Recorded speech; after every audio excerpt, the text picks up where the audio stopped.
Isa sa pinakamalalaking dagok na naranasan ng showbiz industry ay ang kasabay na pagsabog ng pandemya at ang pagkawala ng prangkisa ng ABS-CBN. Sa panahong yon, aminado ang mga tagaloob ng network na maraming artista ang piniling lumayo at umiwas sa spotlight at iwan ng ABS-CBN. Sa isang panayam sa KC After Hours YouTube channel, hindi napigilan ni Direk Laurenti Joggy ang emosyon ng balikan ang panahong yon. Ayon sa kanya, iniwan mo kami sa panahong kailangan namin kayo.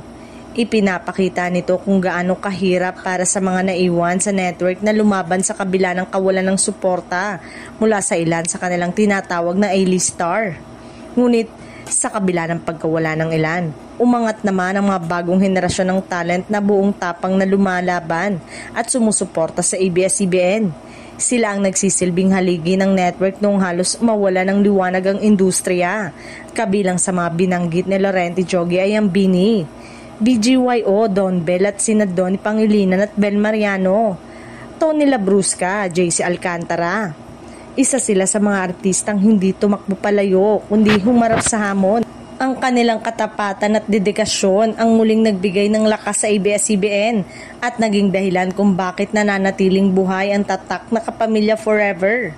Sa huli, hindi ang mga umalis ang matatandaan kundi ang mga nanatili at lumaban para sa pamilya, para sa industriya at para sa mga manonood.